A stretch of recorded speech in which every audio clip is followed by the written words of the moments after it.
क्या आपके साथ भी ऐसा हो रहा है कि आपका कोई स्पेसिफिक पर्सन है या आपका कोई फ्रेंड है जिसे आप बहुत ज़्यादा चाहते हैं, बहुत ज़्यादा आप उसे रिस्पेक्ट देते हैं, वो आपके लिए बहुत ही वैल्यूएबल है, बट वो इंसान बार बार आपको ब्लॉक करता है, छोटी छोटी बातों पर ब्लॉक करता है, विदाउट एनी रीज़न वो ब्लॉक कर देता है। आप नहीं समझ पाते आखिर हुआ क्या, और आप बार बार उसे अप्रोच करने की कोशिश करते हैं बट कोई सॉल्यूशन आपको नहीं मिल रहा है।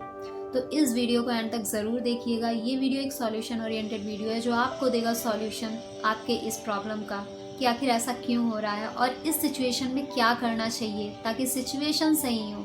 सो वीडियो को एंड तक ज़रूर देखिएगा, और वीडियो अगर पसंद आता है तो वीडियो को लाइक करें, कमेंट करें, शेयर करें, और हाँ, चैनल को सब्सक्राइब करना एंड बेल आइकन प्रेस करना ना भूलें ताकि ऐसी वीडियो आपको मिलती रहे। तो चलिए अब समझते हैं।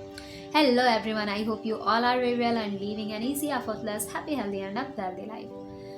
क्या आपने कभी ऐसा सोचा कि आपका जो स्पेसिफिक पर्सन है, आपका कोई फ्रेंड है, जो भी है, जिन्होंने आपको ब्लॉक किया है या जो बार बार आपको ब्लॉक करते हैं फिर अनब्लॉक करते हैं, या हो सकता है कि लंबे टाइम से ब्लॉक करके रखा हो और आप उन्हें अप्रोच करने की कोशिश कर रहे हैं through other social medias and या फिर उनके किसी फ्रेंड सर्कल के थ्रू, कोई भी कनेक्शन है आप दोनों के बीच, कोई ऐसा कनेक्शन जो एक दूसरे से भी कनेक्टेड हो, क्योंकि कई बार होता है जब आपका कोई फ्रेंड होता है तो उनके फ्रेंड से भी आपका कनेक्शन बिल्ड हो जाता है, एंड या फिर आपके पार्टनर हैं या स्पेसिफिक पर्सन है तो उनके जो फ्रेंड सर्कल हैं या जो भी उनका कनेक्शन है उनमें से कुछ कनेक्शन आपके साथ कॉमन हो जाते हैं, तो उनके थ्रू आप शायद उनको अप्रोच करने की कोशिश कर रहे हो, उनसे बात करने की कोशिश कर रहे हो, बट कोई सॉल्यूशन नहीं निकल रहा है। तो क्या कभी आपने इस पर सोचा कि आखिर ऐसा क्या रीज़न हो सकता है जिससे आपका पार्टनर आपको बार बार ब्लॉक कर रहा है, आपका फ्रेंड आपको ब्लॉक कर रहा है, या फिर ब्लॉक अनब्लॉक का गेम चल रहा है, या हो सकता है लंबे टाइम से ब्लॉक करके रखा हो। तो ऐसा रीज़न क्या हो सकता है?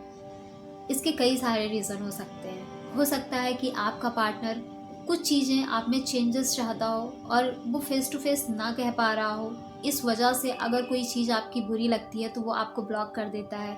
अगला रीज़न ये भी हो सकता है कि आपका पार्टनर छोटी छोटी बातों पर नाराज़ होता हो, और जब आपकी कोई बात उसे हर्ट करती हो तब वो आपको ब्लॉक कर देता हो ताकि आप भी हर्ट हो, और हो सकता है वो ये भी देखना चाहता हो कि आप कितना अप्रोच करते हैं, आप कितना उसे वैल्यू देते हैं, इम्पोर्टेंस देते हैं। अगला कारण ये भी हो सकता है कि वो इंसान अब आपको अपनी लाइफ में ना चाहता हो, as a friend, as a partner, as a anything. वो अब आपको ना चाहता हो कि आप उसकी लाइफ में रहें, वो आपसे डिस्टेंस मेंटेन करके रखना चाहता हो। रीज़न कुछ भी हो सकता है। तो ऐसी सिचुएशन में जनरली जो लोग क्या गलतियाँ करते हैं, वो क्या करते हैं, वो जब उनका पार्टनर या दोस्त या जो भी है उन्हें ब्लॉक करना शुरू कर देता है, जो भी उनका स्पेसिफिक पर्सन है जो उनके लिए बहुत इंपॉर्टेंस रखता है, वो ब्लॉक करना शुरू करता है, तो वो अंदर ही अंदर इमोशनली सबके साथ होता है कि एक बेचैनी सी होनी शुरू हो जाती है जब आप किसी को बहुत ज़्यादा इंपॉर्टेंस देते हैं और वो इंसान सडन आपको ब्लॉक कर देता है, तो बेचैनी शुरू हो जाती है। फिर ये लगता है कि आखिर चल क्या रहा है, पता करना चाहिए। एंड क्या करते हैं जनरली लोग, अप्रोच करते हैं। हो सकता है कोई दूसरे सोशल मीडिया पर कनेक्टेड हो, वहाँ पर उन्होंने ब्लॉक ना किया हो उसके थ्रू, या फिर किसी फ्रेंड सर्कल के थ्रू, या कोई अदर कनेक्शन हो उसके थ्रू, वो अपने उस इंसान को जो भी जिनके साथ भी ये सिचुएशन चल रही है उनको अप्रोच करने की कोशिश करते हैं कि आखिर क्या हुआ है, और उधर से कोई खास रिप्लाई नहीं आता है। और फिर इससे क्या होता है, और ज़्यादा इंसान की बेचैनी बढ़ती है, और जब ये बेचैनी बढ़ती है तो वो दूसरे नंबर से कॉल करना शुरू कर देते हैं। और क्या होता है ऐसे सिचुएशन में, ये भी हो सकता है कि सामने वाला पर्सन आपके उस कॉल को भी ब्लॉक कर दे। वो ऐसा कर क्यों रहा है? कई बार लोग आपको मैनिपुलेट करने की भी कोशिश करते हैं। सो ऐसी सिचुएशन में क्या किया जाए? क्योंकि इससे क्या होता है कि जब कोई आपको ब्लॉक करता है और आप बार बार उसे अप्रोच करते हैं तो उसका जो ईगो होता है वो सेटिस्फाई होता है। क्योंकि कुछ लोग होते हैं जिनमें ऐसा ईगो होता है कि अगर वो ब्लॉक कर रहे हैं और सामने वाला बार बार उन्हें अप्रोच कर रहा है तो वो खुश होते हैं अंदर ही अंदर, उनका ईगो सेटिस्फाई होता है, उन्हें बहुत ज़्यादा स्पेशल फील होता है, और फिर वो क्या करते हैं, वो बार बार इन चीज़ों को रिपीट करते हैं। बट ऐसे लोग क्या आपके लिए सही हैं? चाहे वो फ्रेंड हो, रिलेटिव हो, कोई स्पेसिफिक पर्सन हो, या फिर कोई पार्टनर हो, व्हाट डू यू थिंक कि क्या ये इंसान आपके लिए सही है?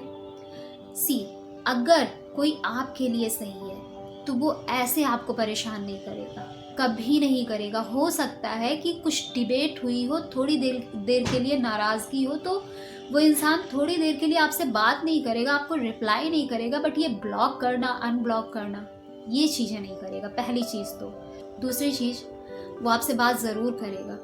हाँ, जब उसकी थोड़ी जब ऐसी सिचुएशन आती है तो लोग थोड़ा हर्ट होते हैं, और जब वो थोड़ा थोड़ा समझते हैं, जो मैच्योर होते हैं वो जल्दी समझ जाते हैं चीज़ों को, और फिर वो आपसे कॉन्वर्सेशन स्टार्ट कर देते हैं। वो आपको पोलाइट मैनर में बताते हैं कि आपकी किस बात ने उन्हें हर्ट किया।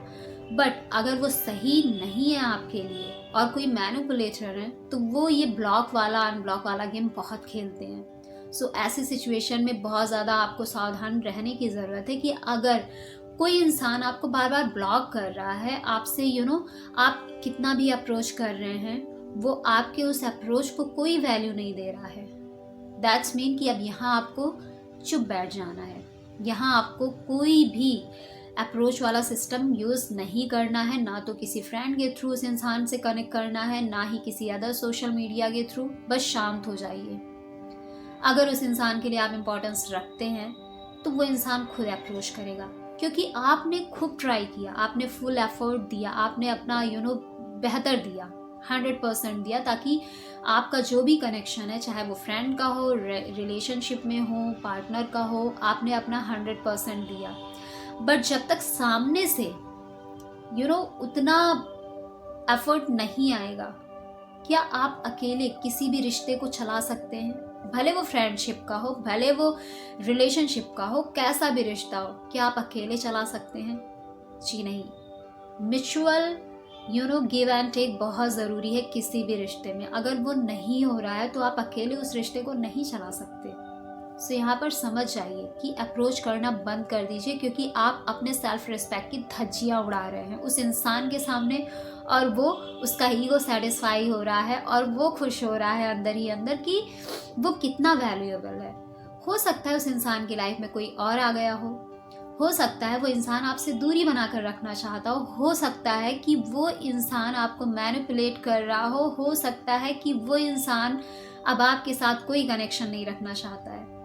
सो जब बार बार ये चीज़ें रिपीट हो रही है, एक बार हुई, दो बार हुई, एंड अगेन रिपीट हो रही है, और फिर भी आप उसके पीछे जा रहे हो, तो अब आप अपने सेल्फ रिस्पेक्ट की धज्जियाँ उड़ा रहे हो। अब आप खुद की रिस्पेक्ट नहीं कर रहे हो, और अगर आप खुद की रिस्पेक्ट नहीं करेंगे, जैसा आप खुद को ट्रीट करेंगे वैसे ही दूसरे लोग आपको ट्रीट करेंगे। सो यहीं पर आपको शांत बैठ जाना है, कोई अप्रोच नहीं करना है, सामने से थोड़ा वेट करिए, देखिए अगर आप इम्पोर्टेंस रखते हैं तो वो इंसान खुद अप्रोच करेगा, और जब वो अप्रोच करता है तो उससे खुलकर पूछिए कि आखिर रीज़न क्या था, कब तक चुप बैठेंगे।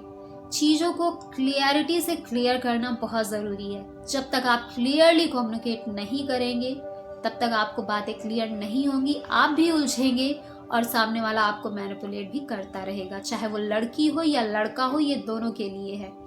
सो क्लियरली बात करें। अगर वो इंसान आपको क्लियरली कुछ नहीं बताता है तो वहीं पर अब आप स्टॉप कर दें उस रिश्ते को, चाहे वो फ्रेंडशिप का हो, रिलेशनशिप का हो, कुछ भी हो, वहीं पर उस रिश्ते को स्टॉप कर दें, कंटिन्यू ना करें। और अगर वो इंसान क्लियरली बताता है, वो इंसान आपके साथ कोऑपरेट करता है, अगर अब आपको अंदर से ये फील आता है कि हाँ चीज़ें ठीक हैं, चीज़ें आगे सही चलेंगी, और अगेन वो चीज़ें रिपीट नहीं होती हैं लॉन्ग टाइम तक, देन वो चीज़ें आगे चल सकती हैं। बट जहाँ बार बार आपको अपनी सेल्फ रिस्पेक्ट की धज्जियाँ उड़ानी पड़े, जहाँ बार बार आपको ही अप्रोच करना पड़े बिना किसी गलती के, जहाँ बार बार आपको ही सॉरी बोलना पड़े बिना किसी गलती के, वो रिश्ता लंबे समय तक नहीं चलता। सो अपने इमोशंस को समझें। कई बार होता है लोग बहुत ज़्यादा अटैच हो जाते हैं सामने वाले से, इवन तो एडिक्टेड हो जाते हैं। बातें करते करते लंबा टाइम निकल गया, अब उसका एडिक्शन, किसी दिन बात नहीं हुई तो अलग बेचैनी, 2-3 दिन बात नहीं हुई तो और ज़्यादा बेचैनी, काम भूल जाते हैं लोग, अपनी जो भी उनकी स्किल्स को वो डेवलप कर रहे होते हैं वो भूल जाते हैं, जीना छोड़ देते हैं, खुश रहना छोड़ देते हैं, खाना पीना, घूमना टहलना सब बंद हो जाता है। यहीं पर तो खुद को संभालना है, यहीं पर खुद का साथ देना है, यहीं पर खुद को लव देना है। और जब आप यहाँ पर खुद को संभाल लेते हैं तो किसी की इतनी हिम्मत नहीं है कि वो आपको मैनिपुलेट कर सके, वो आपकी सेल्फ रिस्पेक्ट को अपने पैरों तले दबा सके। सेल्फ रिस्पेक्ट ज़रूरी है, रिश्ते में वैल्यू देना ज़रूरी है, प्यार ज़रूरी है, बट वो हर चीज़ एक ऐसी लिमिट में होती है जो इंसान को चाहिए। कई बार होता है लोग नहीं चाहते हैं बट स्टिल आप उनको दिए जा रहे हैं तो ऑब्वियसली वो उल्टियाँ तो करेगा ही, नहीं लेगा उन चीज़ों को, और फिर क्या होगा, आप हर्ट होंगे। सो जब कोई इतना ज़्यादा बार बार आपको ब्लॉक कर रहा है, अनब्लॉक कर रहा है और ये गेम खेल रहा है, तो खुद को रोक के अपने इमोशंस को समझें और अपने आप को बिजी करें, क्योंकि अगर आप खाली रहेंगे तो आपका माइंड बार बार उसी इंसान पर जाएगा, बार बार आपको हर्ट फील होगा और आपका कॉन्फिडेंस नीचे गिरेगा और आप आगे लाइफ में बढ़ नहीं पाएंगे, बहुत मुश्किल होगी। सो वहीं से खुद को बिजी करना शुरू करें, कुछ सीखना शुरू करें, दोस्तों के साथ जो भी अदर आपका फ्रेंड सर्कल है उनमें इन्वॉल्व हों, अपनी फैमिली के साथ इन्वॉल्व हों और खुद को स्टॉप करें और वेट करें कि देखें आगे होता क्या है। आप भी उस तरीके से गेम खेलना शुरू करें, फिर फाइनली एक दिन आपको सारी चीज़ें क्लियर हो ही जाएंगी। और ऐसा नहीं है कि दुनिया में बस वही एक दो इंसान जो आपके लाइफ में, जो आपके लिए इम्पोर्टेंस रखते हैं, वही अच्छे हैं आपके लिए। दुनिया बहुत बड़ी है और अगर वो इंसान आपकी लाइफ से चला भी जाता है तो उसके लिए बहुत ज़्यादा परेशान होने की ज़रूरत नहीं है। हाँ, होता है इमोशनली जब आप किसी से बहुत ज़्यादा कनेक्टेड होते हैं और वो इंसान आपसे दूर जाता है तो बहुत प्रॉब्लम आती है, बहुत ज़्यादा इमोशनली लोग टूटते भी हैं। बट वहीं पर खुद को संभालिए और देखिए, हो सकता है इससे कुछ बेहतर हो आपकी लाइफ में। और हमारा जो कर्मा है, हमारा जो प्रारब्ध है, वो भी तो हमारे साथ चल रहा है, उससे भी तो हमें काटना है। तो अब इन सारी चीज़ों को लेकर चलिए और हाँ, एक चीज़ ज़रूर करिए, मेडिटेट करिए एंड गॉड के साथ अपना कनेक्शन ज़रूर बिल्ड करिए, क्योंकि हमारा बेस सिर्फ और सिर्फ ईश्वर है। और अगर हम उनसे कनेक्ट हो जाते हैं, अगर हमारा कनेक्शन उनसे बहुत अच्छे से बिल्ड हो जाता है तो ऑटोमेटिकली चीज़ें धीरे धीरे क्लियर होने लगती हैं। और अगर कोई ऐसी सिचुएशन आती है तो हम उनसे डील कर पाते हैं, क्योंकि ऐसा नहीं है कि लाइफ में उतार चढ़ाव नहीं आएंगे, ऐसा नहीं है कि कभी सुख है तो सुख ही सुख रहेगा, दुख नहीं आएगा, सारी चीज़ें आती हैं। बस ये है कि जब हम उस सुप्रीम पावर से कनेक्शन बिल्ड करते हैं, उस सुप्रीम पावर के साथ जुड़ना शुरू करते हैं, तो हमारे अंदर स्ट्रेंथ आती है इन चीज़ों से डील करने की, इन चीज़ों को कैसे हमें डील करना है, कैसे हमें फेस करना है और लाइफ में आगे बढ़ना है। सो अपना साथ दीजिए और ऐसी सिचुएशन में ओम इग्नोराय नमः करिए, मतलब उन चीज़ों को इग्नोर करिए, आगे बढ़िए लाइफ में। लाइफ बहुत बड़ी है, बहुत खूबसूरत है और बहुत अच्छी अच्छी सिचुएशंस, लोग, सारी चीज़ें आने वाली हैं। So see you in the next video. तब तक के लिए bye bye and take care. Thanks for watching.